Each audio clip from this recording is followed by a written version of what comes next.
Bisa dimulai nggih? Oke. Assalamualaikum warahmatullahi wabarakatuh. Alhamdulillahirabbil alamin wa binasta'in wa ala umuri dunya waddin wa ala alihi washabihi ajmain amma ba'du. Yang kami hormati Ustadz Dani selaku pemateri pada kajian rutin kita, dan juga yang saya banggakan saudara-saudara, teman-teman yang ikut bergabung dalam kajian rutin kita, yang mana kajian rutin ini diselenggarakan oleh beberapa UKMKI, diantaranya itu adalah UKMKI dari FH, SIB, dan juga UKMKI Cosinus Theta, FTP, UKMKI Ristek, Fakultas Teknik, UKMKI Lekfas, Fakultas Ilmu Budaya, UKMKI Siklus, Fakultas Ilmu Sosial dan Politik, dan juga ada PKPT IPNU dan juga IPPNU Universitas Jember, yang terakhir dari UKMKI FSIAP Fakultas Pertanian. Untuk kajian pada malam hari ini yaitu mengenai adat kebiasaan al-adatu muhakkamatun. Jadi adat kebiasaan dapat dijadikan hukum. Untuk mempersingkat waktu, kami persilahkan untuk Ustadz Dani menyampaikan materi. Suara saya jelas? Jelas, Suara saya jelas ya? Suara saya jelas kan? Saya mulai nanti tidak jelas suara saya. Sudah jelas, Ustaz. Bismillahirrahmanirrahim. Assalamualaikum warahmatullahi ta'ala wabarakatuh. Bismillahirrahmanirrahim. Wassalatu wassalamu ala rasulillah Muhammad ibni Abdillah amma ba'du. Yang saya banggakan, yang saya cintai seluruh para viewer, para mustami' yang mengikuti kajian fikih kontemporer.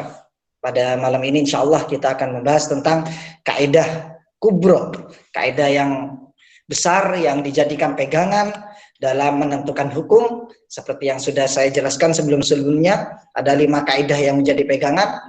Salah satunya al-umur bima qasidiha, ad-darurat, ad-darurul al-masyaqqah tajlibut taisir, dan salah satunya yang terakhir ini adalah al-adat muhakkamah. Adat muhakkamah itu apa? Yaitu kebiasaan atau adat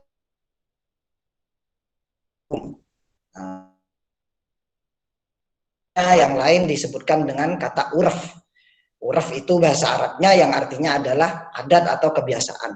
Tidak sembarangan adat itu bisa dijadikan hukum. Namun sebelum itu, apa sih pengertian adat? Adat secara bahasa itu adalah kebiasaan. Kebiasaan yang berulang-ulang yang sehingga dijadikan pegangan. Dijadikan kebiasaan, tradisi sampai hari ini. Karena tidak semua kebiasaan itu bisa menjadi tradisi ya. Dulu banyak sekali kegiatan-kegiatan kejawen yang namun tidak di oleh karena itu yang jadikan patokan nanti adalah urf atau adat yang dilakukan sampai sekarang. Namun adat itu ada yang bisa dijadikan hukum, ada juga adat yang ghairu muhakkamah. Ya. Apa batasannya? Yaitu selama adat itu tidak bertentangan dengan agama, maka itu bisa dijadikan hukum, patokan hukum sesuai kaidah. Ketika keluar dari syariat atau bertentangan dengan syariat Islam, maka adat itu yang disebut ghairu muhakkamah tidak bisa dijadikan hukum. Dalilnya mana? Dasarnya mana? Yaitu dari hadis. Rasulullah sallallahu alaihi wasallam bersabda, "Ma ra'ahul muslim hasanan fahuwa indallahi hasanun." Adapun yang menurut orang-orang muslim itu baik, maka di sisi Allah itu baik. Karena apa? Karena diriwayatkan di riwayat yang lain, la yatafikul umat ala dolalah. Suatu umat itu tidak akan sepakat tentang terkait kesesatan, seperti itu. Adat yang di sini yang sesuai dengan hukum itu bisa dijadikan hukum. Adat itu ada yang duniawi, ya, ada kebiasaan yang duniawi, ada yang ukhrawi yang bersifat agama, yang bersifat sesuai syariat. Contohnya apa misalnya, ya, yang bersifat duniawi. Umumnya kita kalau ke toilet itu bayar 1.000. Umumnya ke toilet itu bayar 1.000 kalau di Jember. Namun ketika kita di Surabaya atau di Jogja, waktu itu saya pernah keluar kota, itu ke toilet itu tidak hanya misalnya buang air kecil itu 1.000, kalau mandi itu 5.000. Waktu itu mau saya bayar 1.000 tidak mau orangnya. Ini tarifnya 2.000 seperti itu. Dan kalau kita tentang 1.000 saja sudah, tidak boleh apa namanya, jangan 2.000. Soalnya di rumah di Jember itu 1.000. Ini tidak bisa. Orangnya pasti ngamuk juga. Adatnya di Jogja, di Surabaya, di Jakarta itu kalau masuk ke toilet itu adalah 2.000. Ya. Kalau di sini 1.000. Parkir juga seperti itu. Sekarang parkir bukan 1.000 tapi menjadi 2.000. Kenapa? Ini masuk adat. Tapi yang adat yang bersifat syar'i, kebiasaan yang sudah bersifat syariat. Contohnya apa? Tahlilan, istighosahan, manakib, dan lain sebagainya. Jadi sebenarnya ada dalil-dalil dalam Al-Quran baik sunnah, ada dalil suatu ibadah, dan juga ada contoh. Namun juga ada dalil tapi tidak ada contoh, seperti itu. Ada contoh tapi tidak ada dalilnya, ada. Nah, oleh karena itu terkait masalah kebiasaan ini, adat ini, biasanya ada suatu dalil namun tidak ada contohnya. Semisal, ya, semisal contohnya, kita diwajibkan untuk menutup aurat.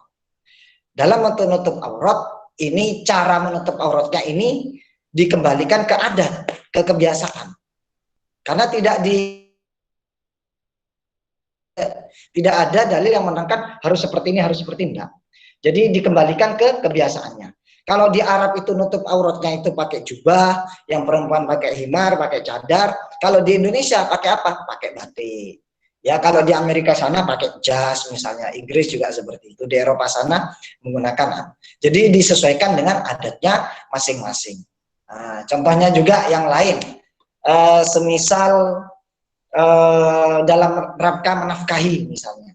Kalau di biaya hidup di Jakarta misalnya, orang tua membiayai putranya, anaknya ketika kuliah misalnya di UIN Jakarta, itu biaya hidupnya di sana itu sampai 2 juta per bulan misalnya. Umumnya sana seperti itu. Kemudian ketika di Jember, biaya hidupnya akan murah kalau di Jember, ya. Orang bisa hidup hanya 10 hari misalnya dalam satu hari. Satu hari hanya bisa 10.000 bisa untuk hidup 1 hari. Jadi 30 hari 300.000. Adatnya Jember berarti 300.000. Berarti kewajiban seorang tua memberikan nafkahnya ke putranya, yaitu kalau di Jember kita ngikuti umumnya yaitu 300.000. Kalau di Jakarta 2 juta misalnya. Kalau di mana? Di Amerika atau di Eropa itu bisa sampai 50 juta misalnya, seperti itu. Itu disesuaikan, dikembalikan ke adatnya. Contoh lagi salah satunya. Ini dalam rangka contoh bahwasanya adat itu bisa dijadikan hukum. Rasulullah bersabda, birru aba'akum tabirru abna'akum. Berbaktilah kalian kepada kedua orang tua kalian, niscaya anak-anak kalian akan berbakti kepada kita. Berbakti ke orang tua. Nah, berbakti ke orang tua ini setiap daerah itu adatnya kan berbeda-beda. Ada yang pakai sungkeman, ada yang istilahnya itu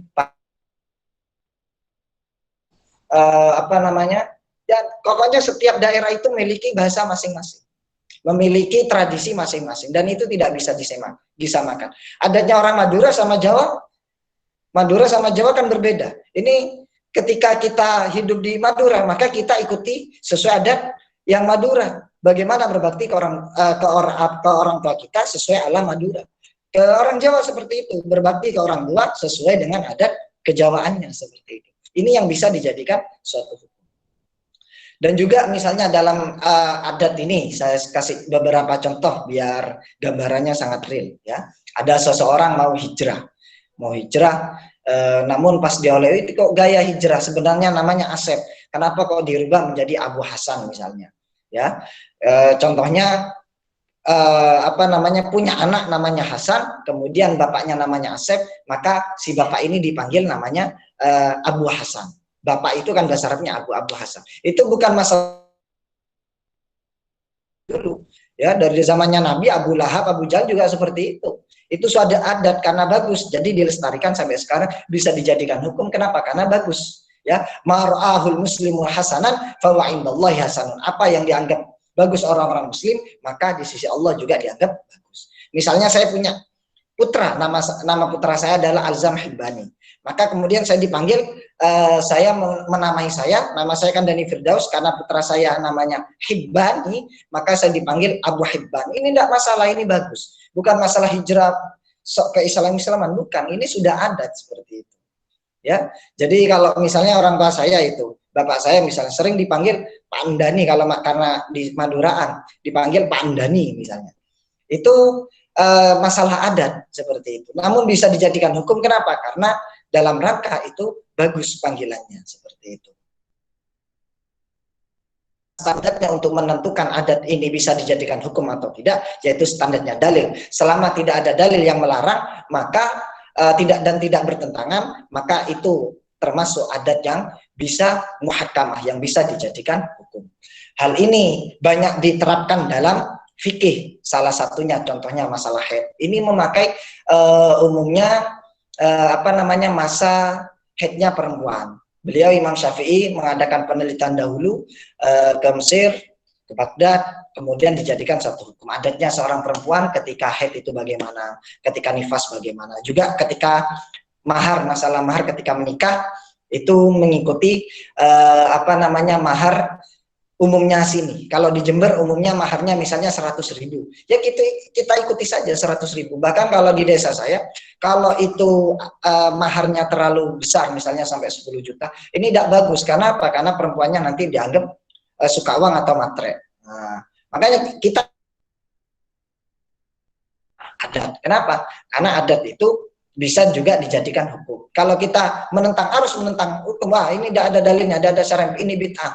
Ya itu nanti kita akan kalah sendiri dan akan dikucilkan, dan ini juga tidak sesuai dengan syariat. Syariat saja sudah mewanti-wanti ini, al-adat muhakkamah, adat itu bisa dijadikan hukum seperti itu.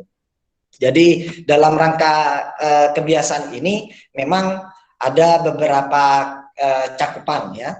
Adat kalau yang berkaitan tentang ucapan ya, seperti tadi itu Abu Hasan, masalah nama itu atau nama sumpah misalnya billahi wallahi tallahi. Billahi ini adatnya ini kalau bersumpah kan pakai billahi. Billahi kok tak billahi saya itu tidak mencuri, billahi wallahi tidak melakukan ini misalnya. Itu termasuk adat yang qauli ya, yang bersifat ucapan.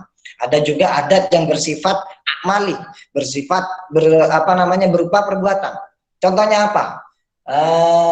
Berpakaian ya. Orang Arab berpakaiannya jubah, orang Eropa berpakaiannya jas-jasan ya. Kita di sini berpakaiannya adalah batik. Ini kebetulan saya pakai batik sengaja memang karena untuk menunjukkan adat kita di Indonesia. Apakah ini bid'ah? Dalilnya mana? Ya kalau dicari dalil batik, kasih kalau ada satu dalil baik dari Al-Qur'an maupun Sunnah kalau ada batik. Dan kira ada. Kenapa? Karena ini sudah ada. Dan ini bisa dihukum. Bagaimana hukumnya memakai batik ini? Ya boleh. Kenapa? Karena satu tidak bertentangan dengan syariat. Dan juga ini bagus dalam rangka menutup aurat seperti itu. Dan ini bisa dijadikan suatu hukum bahwasanya kita ya dalam menutup aurat wajib, sehingga kita pakai batik. Yang perempuan pakai hijab, ada yang istilahnya sekarang hijab-hijab syar'i, model-modelnya yang terbaru, kerudungnya yang seperti ini, seperti itu dan diperbolehkan. Kenapa? Karena itu sudah masuk ranah kebiasaan seperti itu. Yang perlu digarisbawahi bahwasanya tidak semua adat itu pas dikatakan bid'ah, dalilnya tidak ada dalilnya, ini keliru. Dalilnya memang semuanya pakai dalil umum ya. Adatnya sekarang orang itu menentukan waktu sholat, waktu apapun, waktu perkuliahan, waktu seminar, waktu majelis taklim seperti ini, yaitu jam 7 ini misalnya sampai jam 8, kemudian jam perkuliahan misalnya jam 8 pagi sampai jam 10, kemudian jadwal sholat, itu kan semuanya pakai jam. Kalau dulu di zamannya Nabi tidak pakai jam, dalilnya jelas itu pakai bayangan. Kalau bayangannya itu misalnya pas siang-siang terik matahari itu, kalau pas tergelincir condong sedikit itu masuk waktu dulu. Kemudian agak panjang nanti setara dan lebih sedikit itu masuk waktu asar. Kemudian nanti bayangannya hilang itu masuk maghrib. Kemudian sampai hilang total sampai gelap itu sudah masuk isya. Kalau dulu, kalau sekarang mana ada masjid sekarang pakai bayangan? Padahal dalilnya jelas. Ayo.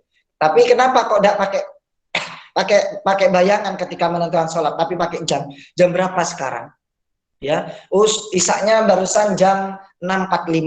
Nah, maghribnya jam 5.25. Nah, kemudian subuhnya jam 4.10 misalnya. Cari hadisnya kalau ada ya. Dan kira adakah hadis adakah hadis itu yang menyebutkan bahwasanya sholat subuh itu jam 4:10. Dan kira nemu. Kenapa? Karena ini sudah adatnya sekarang itu menentukan sholat itu pakai jam, menentukan majelis taklim pakai jam. Majelis taklim seperti ini juga tidak ada, lewat Zoom, lewat Google Meeting, lewat WhatsApp, lewat lainnya misalnya, lewat akun-akun sosial media, Facebook, YouTube, Instagram dalam rangka berdakwah. Di zamannya Nabi, tidak kira ada. Kenapa kok ini sekarang diperbolehkan seperti inilah yang disebut dengan adat. Kebiasaannya sekarang kalau mengadakan taklim, mengadakan majelis ilmu, mengadakan kajian-kajian itu karena di musimnya pandemi, maka melalui fasilitas Google Meeting, Zoom, pakai aplikasi-aplikasi lainnya. Inilah yang disebut adat yang muhkamah, yang bisa dijadikan hukum, dan hukumnya hal yang seperti ini diperbolehkan. Kenapa? Karena ini dalam rangka menentukan hukum, adatnya itu sudah sudah ada dalil, namun tidak ada contoh. Kita dianjurkan seperti ini. Mana dalilnya Google Meeting ini? Kan tidak ada. Dicari dalil seperti Google Meeting secara langsung tidak ada. Namun ada dalil dalam rangka menuntut ilmu. Thalabul ilmi faridatun ala kulli muslimin wa muslimat. Seorang muslim itu muslim baik muslimah wajib menuntut ilmu. Lewat apa? Lewat kajian seperti majelis taklim ini. Di zamannya Nabi tidak ada. Karena dulu majelis taklimnya itu di masjid-masjid. Kalau sekarang majelis taklimnya adatnya pakai Google Meeting seperti itu. Inilah yang disebut dengan al-adat muhakam. Ya, ada yang bersifat qauli, yang bersifat ucapan, ya. Ada yang bersifat dengan amali perbuatan. Seperti ini termasuk adat yang amali. Ada yang tahlilan, ada yang istighosah, ada yang maulid Nabi. Anehnya kalau maulid Nabi itu dibid'ah-bid'ahkan. Ya, maulid Nabi bid'ah, ini bid'ah, ya. Namun ketika misalnya ada acara-acara, misalnya kalau di Indonesia kemerdekaan, padahal tidak ada itu kemerdekaan, hari kemerdekaan itu pada zamannya Nabi. Kenapa kok tidak ada yang berani membid'ahkan? Saya yakin kalau ada yang berani membid'ahkan kemerdekaan 17 Agustus, ya, dipastikan dia akan masuk penjara, ya. Kenapa seperti itu? Itu sudah menjadi kebiasaan memperingati kemerdekaan, khususnya 17 Agustus, kita merayakan upacara, melakukan lomba-lomba agar dalam rangka mengenang. Dan ini dibiarkan dalam agama Islam. Kenapa? Karena ini bagus. Selama kegiatan yang diadakan kemerdekaan 17 Agustus 1945 yang diperingati setiap tahun tidak bertentangan, masih dalam ranah kebagusan, hasanah, maka tetap diperbolehkan seperti itu. Jadi tidak sembarangan adat itu disalahkan, ya. Jadi Allah itu memerintahkan kita untuk menutup aurat, namun caranya menutupnya ini disesuaikan adatnya masing-masing, ya. Orang Sunda pakaiannya beda, ya. Orang Madura pakaiannya beda. Misalnya ada yang pakai celer-celer merah itu. Orang Jawa adatnya beda. Adatnya para habaib, para ulama juga berbeda. Apakah itu termasuk bid'ah? Tidak. Itu semuanya dihukumi boleh. Kenapa? Karena tidak bertentangan dengan syariat Islam. Jadi itu masalah seputar al-adat muhakkamah. Kenapa? Karena dalam rangka kebiasaan ini, adat ini yang sekarang sempat viral dan sampai ramai sampai sekarang mengenai Islam Nusantara itu karena ingin mengangkat budaya, ya, budaya atau adat dalam rangka menggambarkan keislaman. Bukan pas nanti pemahamannya ini Islam itu ikut adat, bukan, tapi adat yang mengikuti Islam. Standarnya apa? Selama tidak bertentangan. Islam Nusantara misalnya, itu kan hanya susunan, istilahnya kalau dalam bahasa Arabnya susunan idhofah yang bermakna di. Sebenarnya Islam di Nusantara, kemudian dinya dibuang ya, karena untuk meringankan litahfifin nutki menjadi Islam Nusantara. Ya, Islam yang bercorak Nusantara. Mengangkat budaya-budaya lokal ya. Kenapa? Karena tahlil yang diadakan seperti kita ini istighosa, kemudian manakipan, zikiran, sholawatan, ini yang hanya ada di Indonesia, model-model yang seperti ini. Oleh karena itu menjadi ciri khusus yang nantinya Islam Nusantara. Sebenarnya sama saja, ini hanya masalah budaya. Selama kegiatan-kegiatan dalam Nusantara ini tidak bertentangan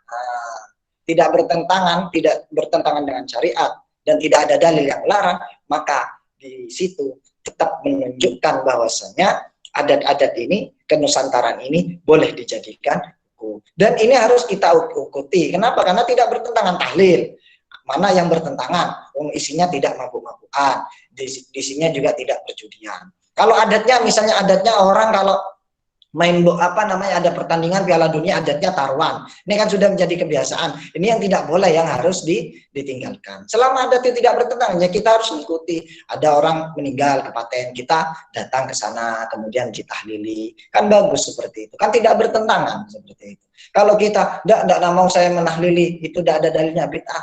Kalau seperti itu, tidak mau berpegangan pada kaidah ini al-adat muhakamah, ya nanti kita ketika mati, siapa yang mau nahlili, siapa yang membantu kita, siapa yang mau mendoakan kita, seperti itu. Oleh karena itu masalah adat ini, uruf ini, kebiasaan ini, tradisi ini sangat sangat dijunjung tinggi dan masuk kaidah 5, kaidah fikih kubro, termasuk kaidah 5 yang besar yang menjadi patokan dalam rangka menentukan hukum. Standarnya jelas, selama tidak bertentangan dengan syariat dan tidak ada dalil yang melarang, maka diperbolehkan melaksanakan dan melestarikan tradisi-tradisi setempat, khususnya yang ada di Nusantara ini, yaitu di negara Indonesia. Mungkin hanya itu pembukaan dari saya. Silahkan saya kembalikan ke moderator.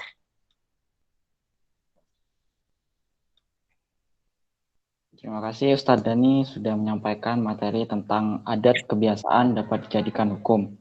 Untuk teman-teman yang ingin bertanya, mumpung ada Ustadz Dhani, dipersilahkan bisa melalui kolom komentar atau langsung menghidupkan mikrofon.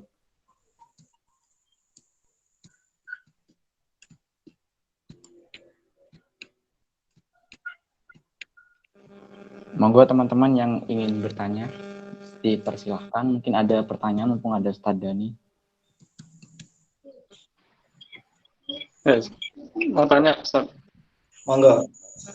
Assalamualaikum warahmatullahi wabarakatuh. Waalaikumsalam. Kalau di luar tema boleh Ustaz? Monggo. Ini mau tanya mengenai tadi waktu sholat dan waktu puasa. Ya.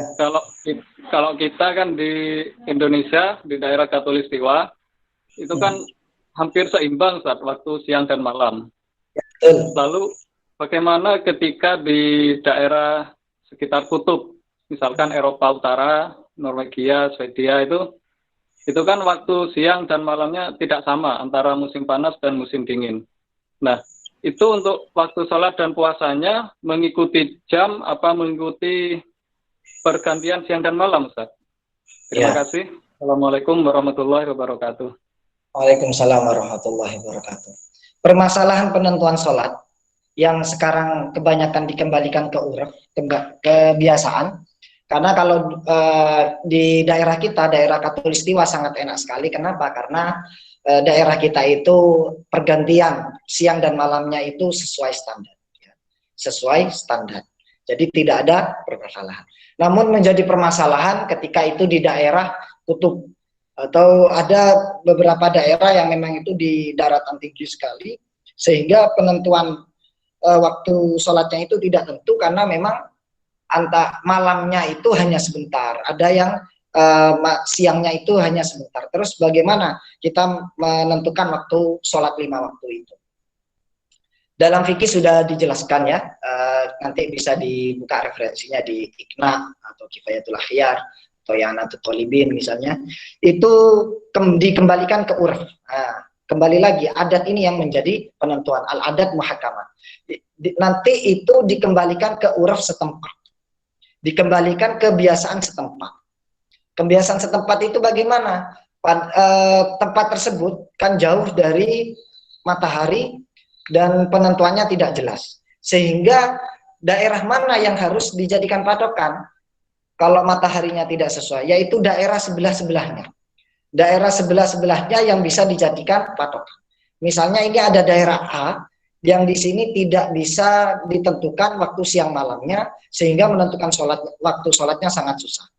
Sehingga kita dalam rangka menentukannya, maka harus melihat atau mencatat daerah sekitarnya, daerah-daerah tetangga. Kalau misalnya di sini itu berdekatan antara Indonesia, Singapura, Malaysia. Indonesia ini daerah yang tidak tentu siang malamnya, sehingga susah menentukan waktu sholat. Maka kita harus bagaimana? Kembalikan ke uraf daerah sekitarnya. Kembalikan kebiasaan daerah sekitarnya, yaitu kita ngambil Malaysia, Singapura, atau Brunei. Bagaimana di situ kalau misalnya Brunei itu sholatnya itu jam subuhnya 4.10, berarti kita ngikuti sana saja 4.10. Kalau di sana zuhurnya jam 12, maka kita ngikuti sana zuhurnya jam 12. Kenapa seperti itu? Karena di daerahnya sendiri tidak bisa dijadikan patokan. Kebiasaan yang dipakai itu tidak bisa. Sehingga kita harus menoleh uraf di sekitarnya. Nah, kalau di sini tidak bisa, maka uruf sekitarnya yang berlaku. Seperti itu. Jadi kebiasaan waktu daerah sekitarnya ya. Kalau di Indonesia maka daerah sekitarnya itu ada Brunei, ada Singapura, ada Malaysia. Kita ambil waktu setempat dari daerah sekitar tersebut. Itu ya. Jadi tidak usah bingung-bingung nanti ketika kita daerahnya susah siang malamnya, atau kalian antum ada kesempatan keluar negeri untuk penelitian atau untuk apa misalnya, silakan nanti kalau bingung lihat penentuan waktu sholatnya, jamnya dari daerah sekitar-sekitar. Jadi itu ya. Termasuk puasa gitu, Ustaz. Kalau puasa pribun? Puasa baik dari dari waktu mulai puasanya sampai berbukanya ya. Mulai dari puasanya, mulai awal puasa ya, dari imsaknya sampai iftornya sampai berbukanya, seperti itu. Ini sering terjadi ini di Inggris misalnya, yang itu cuma sedikit waktu itu. Di Eropa ini yang sering terjadi seperti itu. Maka yang dijadikan patokan adalah daerah sekitarnya. Kalau daerah sekitarnya itu puasanya umumnya misalnya itu berapa misalnya 10 jam misalnya, maka yang kita ikuti 10 jam ya. Karena kalau kita ngikuti daerahnya kita sendiri, ya kita puasanya bisa sampai 15 jam atau bisa sampai 20 jam seperti itu. Karena memang siangnya itu malamnya itu hanya sebentar, ada yang 5 jam, ada yang 6 jam. Maka nanti itu sangat berbahaya ke diri kita sendiri. Untuk semua ibadah. Oke, terima kasih Ustaz. Alhamdulillah.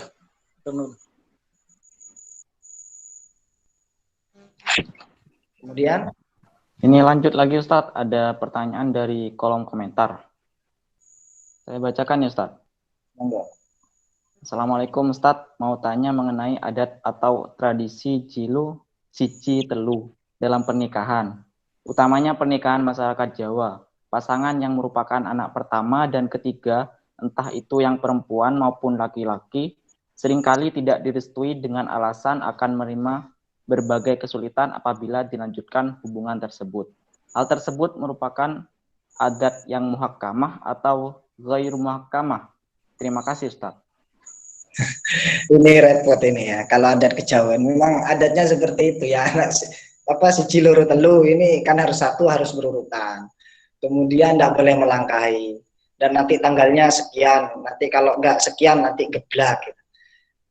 Setahu saya ya. Nanti kalau saya bilang tidak boleh pas ini juga saya digeruduk banyak orang ya. Termasuk orang tua saya juga berkeyakinan seperti itu. Namun saya kan selalu menyikapi, karena kita selaku akademisi bukan ranah kita dalam sebagai pengadilan ini salah ini betul. Saya hanya memaparkan dalil ya, atau referensi. Karena kalau yang seperti itu ada referensinya, monggo. Karena dalilnya mereka, misalnya kita ada larangan seperti itu, atau juga kalau malam-malam ini nggak boleh nyapu, terus nggak boleh duduk di antara dua pintu. Dan ini adat-adat seperti ini, waktu itu saya nanti bisa dilihat di kajian channel YouTube saya itu, waktu ketika saya ngaji taklim memang ada seperti itu, dan ini sering dipakai sama adat Jawa. Istilahnya itu dailok ya, kalau 1, 2, 3. Tiba-tiba yang ketiga dulu yang menikahi, yang satu belum. Ini istilahnya dailok karena dianggap melangkahi, suul adab ya. Namun yang jelas ya, saya belum pernah menemukan dalil yang melarang ya. Saya tidak pernah menemukan dalil yang melarang akan kasus yang sudah dibacakan tersebut. Kalau urusan menikah ya, urusan menikah itu sudah jelas. Itu sangat dianjurkannya tanakahu. Maka menikahlah watakasaru dan perbanyaklah keturunannya kalian. Kemudian nanti standarnya langsung fangkihu limaratin, fangkihu li arba'in, nikahilah karena 4 perkara, li jamaliha, li nasabiha, li limaliha, li diniha, far bidatiddin.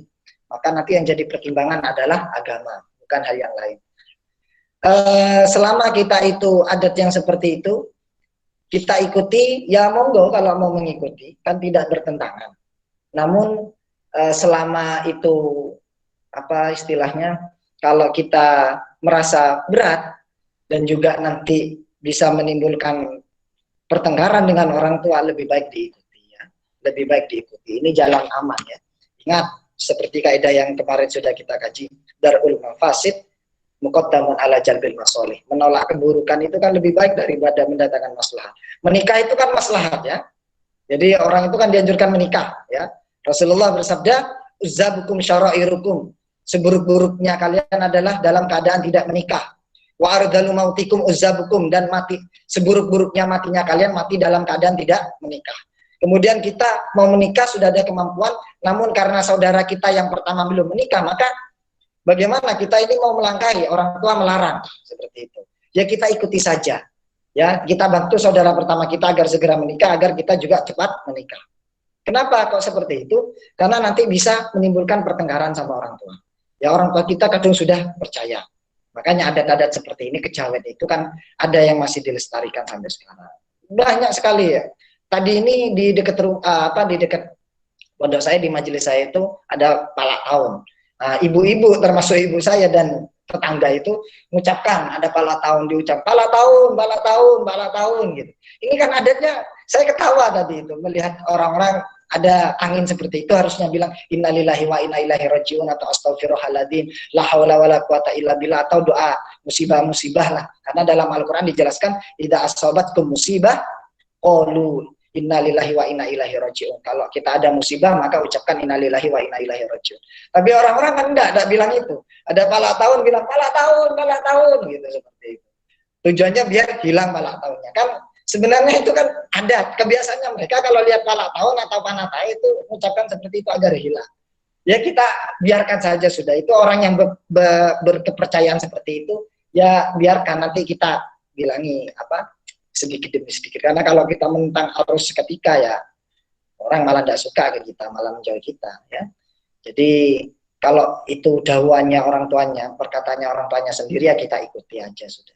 Daripada nanti menimbulkan mafasid, kerusakan. Ini bisa menjadi perpecahan antara orang tua dan anak. Kalau kita tidak direstui, wah ini biru abaakum ini lagi. Berbaktilah ke orang tua. Kalau tidak berbakti, biru abaakum tabiru abnaakum, berbaktilah kalian ke orang tua kalian, maka niscaya anak kalian akan berbakti. Kita nanti pas dianggap tidak berbakti ke orang tua, anak kita juga seperti itu nanti. Oleh karena itu ya kita ikuti saja selama itu tidak sangat bertentangan, maka ya kita ikuti saja.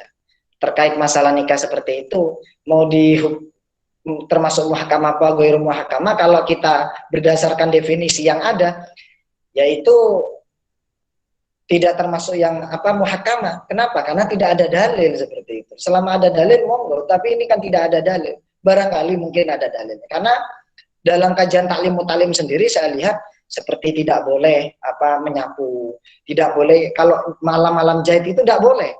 Jahit-jahit malam itu membuat kita fakir. Ya. Jadi dalam bab ta'lim itu bab 12 insya Allah, kalau nggak bab 13, ada yang tajlibu rizqa, ada yang bisa mendatang rezeki dan menjauhkannya. Salah satunya yaitu kalau yang menjauhkannya itu jahit-jahit malam, terus nyapu-nyapu malam, ini terutama perempuan, ini tidak boleh. Kemudian duduk di antara dua pintu, itu tidak boleh. Ini dapat membuat kita fakir dan juga bodoh, seperti itu. Dalilnya mana? Ada, saya cari itu dalilnya ada. Tapi beliau menyebutkan seperti ini kan berarti mengambil dari orang-orang dulu, mengambil uruf-urufnya orang dulu. Biasanya orang yang duduk di antara dua pintu, biasanya orang yang jahit kalau malam-malam, biasanya kalau menikah, ya, menikah anak ketiga ini mendahului yang pertama, biasanya tidak lama. Ini sebenarnya hasil testimoni saja. Secara dalil tidak terbuktikan. Lah kita selaku akademisi, monggo kita yang secara cermat menanggapi hal ini. Ya kita ikuti, namun tidak ada rasa unsur kepercayaan. Karena kalau sudah sampai unsur kepercayaan bahaya nanti. Satu, kenapa? Karena tidak ada dalil. Saya kan selalu bilang, jadilah orang yang mutabi, mengikuti dengan berdasarkan dalil atau referensi yang valid. Jangan orang yang muqallid, hanya sekedar ikut-ikutan, jari nembai. Seperti itu. Karena seperti kalau bangun rumah harus hari ini, kalau tidak hari ini nanti geblak, ya. Nanti geblak ini tidak sesuai karena hari ini adalah geblak yang baik. Jangan hari Rabu karena geblak yang baik. Kalau hari Senin sampai hari Minggu pas itu geblak yang baik semua, adatnya seperti itu lah. Terus kapan kita mau bangun rumah seperti itu? Jadi tetap harus bijak, ya, harus bijak. Kita, kalau saya lebih suka selama itu ada dalilnya, mari kita ikuti. Misalnya dalam penentuan hari, kita mau bikin rumah atau mau menikah atau melakukan hal yang positif, maka pakai dalil hari Rabu. Kuluman budi'a di yaumil arbi'a, barang siapa man budi'a yaumil arbi'a, barang siapa yang memulai dengan hari Rabu, kotamma, ya, maka pekerjaannya itu akan sempurna. Misalnya ini berdasarkan hadis dalam kitab Ta'lim. Maka itu yang kita ambil seperti itu. Jangan dipercaya secara menyeluruh seperti itu. Karena kalau jadi kepercayaan mereka inilah yang bikin kuat, sehingga apa-apa yang tidak disesuai nanti bisa terjadi. Kenapa? Karena anak indah dzoni abdibi, Allah itu sesuai prasangka hambanya. Dibilangin nanti kalau saya mendahului kakak saya, nanti ini pertanyaan nggak akan lama. Karena kita sudah berkeyakinan seperti itu, ya akan terjadi. Ini sudah diskusi jelas, ana inda dzonni abdi, saya sesuai prasangka hambaku. Kalau hambaku berprasangka tidak akan lama, ya tidak akan lama. Kita selaku mahasiswa, selaku pelajar, selaku penuntut ilmu, saya tidak akan sukses, Ustaz. Sudah berkeyakinan seperti itu, ya tidak akan sukses sungguhan. Ya. Mereka berkeyakinan seperti itu, ya akan terjadi sungguhan seperti itu. Karena keyakinannya, Allah akan mengabulkan sesuai keyakinannya. Mungkin itu ya jawabannya, ya. Terima kasih Ustadz untuk jawabannya. Mungkin dari penanya ada yang belum jelas, bisa langsung ditanyakan. Atau mungkin ada pertanyaan baru, bisa ditanyakan langsung kepada Ustadz Dhani. Masalah ini juga ya, misalnya ya, saya tambah ya, masalah jual beli, ya, jual beli. Dalam jual beli itu akadnya harus jelas. Kalau akadnya tidak jelas maka tidak sah. Contohnya kalian ke Indomaret itu harusnya mengikuti kaidah fikih, mengikuti aturan fikih. Menurut kaulnya Imam Syafi'i juga, kalau kalau membeli harus ada akad, ada sigot. Ya, ada ucapan. Kalian ke Indomaret biasanya kan sering, kita setiap hari pasti jual beli membeli sesuatu, ya. Saya beli minuman, ya. Saya beli minuman. Kemudian jualnya, ya saya jual minuman ini seharga 10.000. Saya beli, saya jual, atau saya jual, saya beli. Harus jelas ikutnya. Namun apa yang terjadi di kita, ya? Kita datang mau makan, Bu, nasi Bu, pakai ayam misalnya, pakai tempe, pakai telur.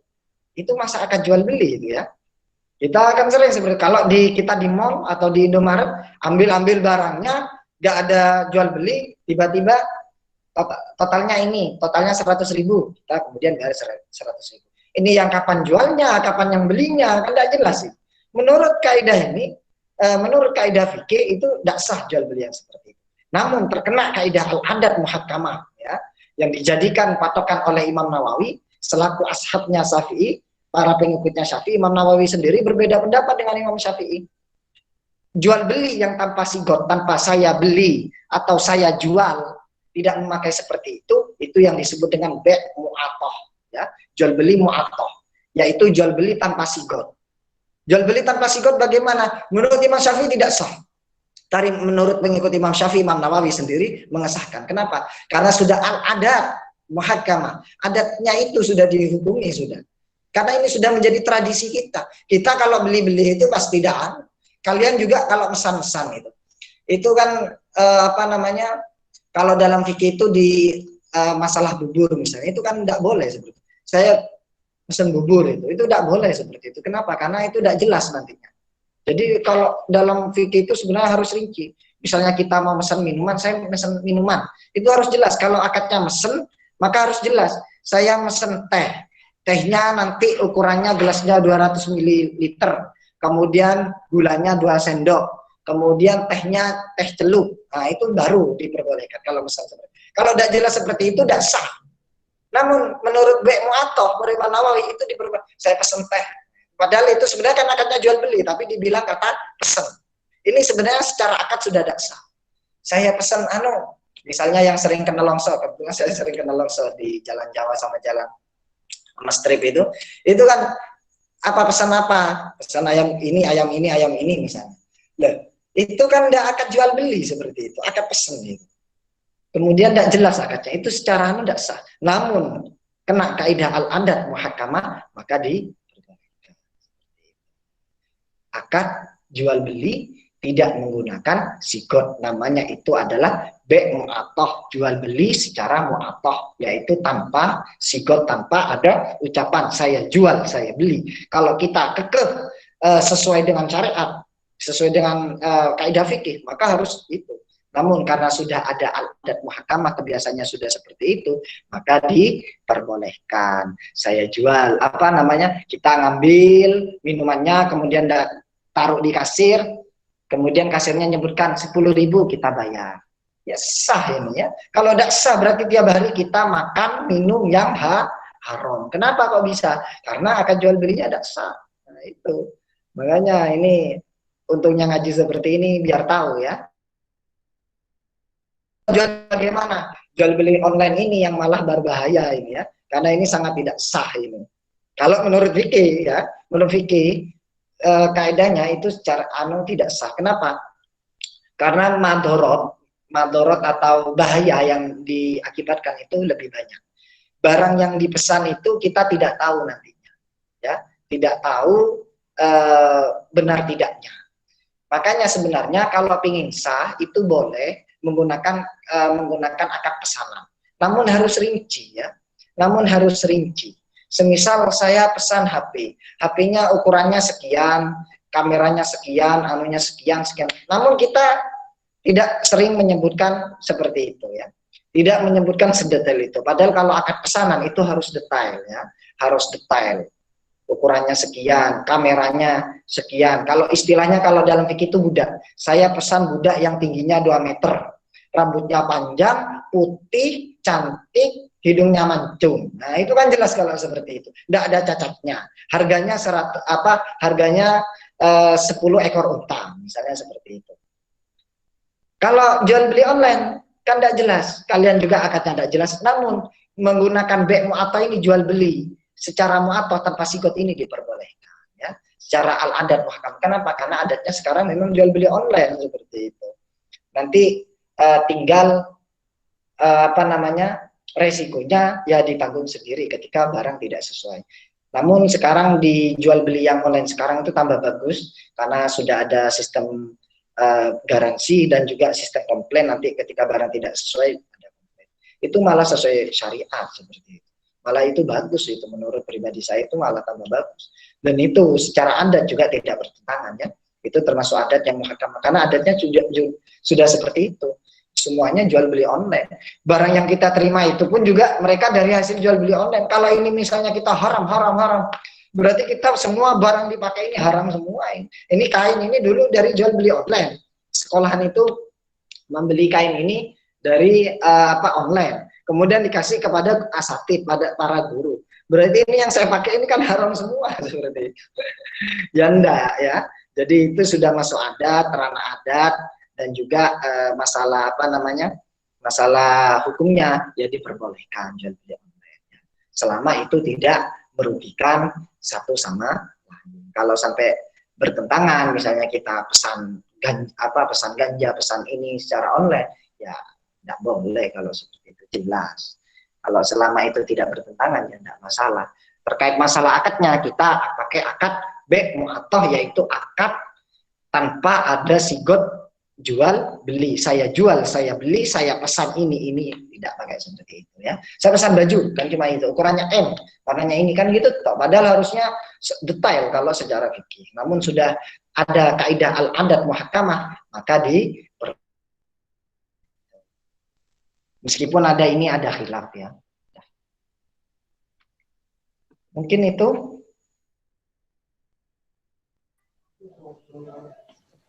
Nah, siap, terima kasih Ustadz. Sepertinya sudah cukup karena tidak ada pertanyaan lagi. Terima kasih kepada teman-teman yang sudah menyempatkan hadir sampai akhir acara. Saya sebagai moderator, mohon maaf apabila ada kesalahan. Kajian pada malam hari ini akan silahkan Ustaz. Suaranya tidak jelas.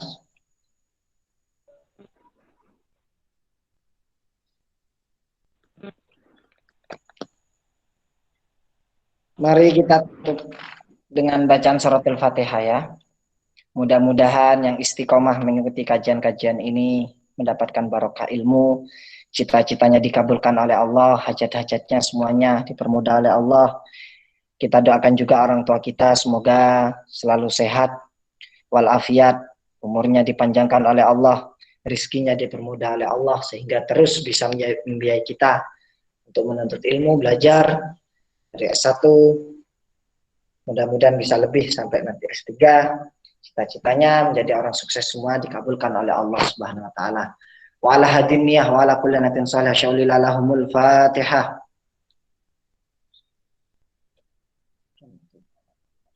Bismillahirrahmanirrahim. Hamdan syakirin, hamdan na'iman, hamdan yuafina wa yukafi mazida ya rabbana.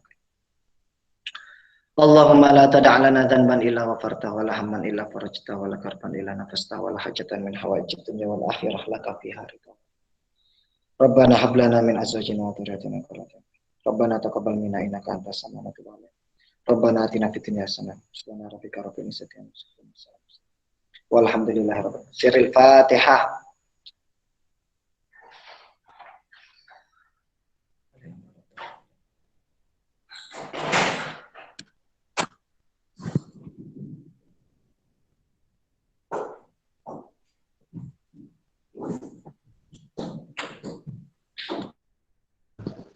Terima kasih teman-teman. Acara sudah selesai. Teman-teman bisa meninggalkan room. Kita ketemu lagi hari Kamis. Assalamualaikum warahmatullahi wabarakatuh. Waalaikumsalam warahmatullahi wabarakatuh. Warahmatullahi wabarakatuh.